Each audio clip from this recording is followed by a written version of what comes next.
Spája nás tu všetkých jedna krásna udalosť, že dnes si tu pred nami títo mladí slúbia, vyznajú lásku a vernosť až do smrti jeden druhému. V Svetom písme nájdeme o manželstve len jeden krátky výrok.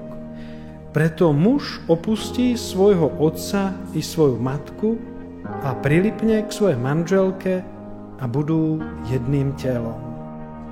Spomínaný verš zmieňuje sa o troch veciach. Opustiť, prilnúť a stať sa jedným telom. Opustiť. Bez tohto opustenia, odpútania sa od svojich rodičov, nemôže byť opravdivé manželstvo. Nie je to ľahké, preto sme často svedkami, že sa na svadbe aj plače. Ale je to nutné. Ani novorodeniatko nemôže rásť k vlastnej osobnosti, kým nie je odrezaná pupočná šnúra. A rovnako je to aj s manželstvom. Ak nenastane odtrhnutie od rodičov, vždy je tu nebezpečie, že rodičia, či už jedného alebo druhého, budú zasahovať do ich života. Prilnúť k svojej manželke či k manželovi. Nemožno naozaj k niekomu prilnúť, ak najprv nedôjde k odtrhnutiu od toho, čo bolo predtým. V hebrejčine znamená slovo prilnúť doslovne prilepiť sa, teda splynúť, byť s ním nerozlučne spojený. Manžel a manželka sú teda k sebe prilepení ako dva listy papiera. Ak sa pokúsime oddeliť ich od seba, roztrhneme oba. Prilnúť znamená mať rád a netúžiť po ničom inom a nikom inom. Žiť s tou jedinou osobou po celý život.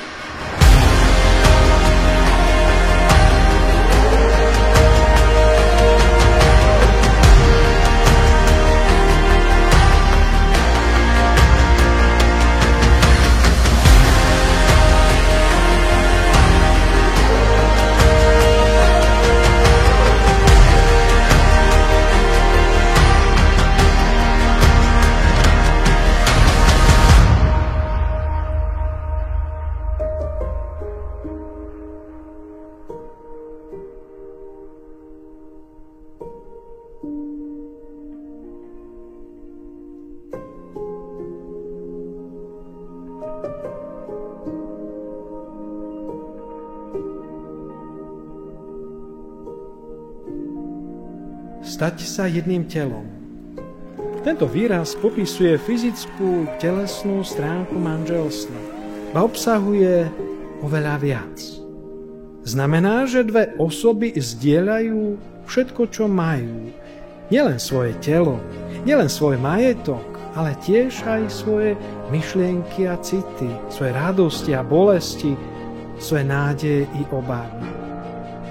Znamená stať sa jednou dušou a jedným duchom. Je to veľké tajomstvo, ktoré nie je ľahké pochopiť. Možno to iba zakúsiť a prežiť. Preto, čo Boh takto ustanovil, človek nech nerozlučuje. Božia milosť a jeho požehnanie nech vám pomôže dosiahnuť to v spoločnom živote, čo dnes začínate.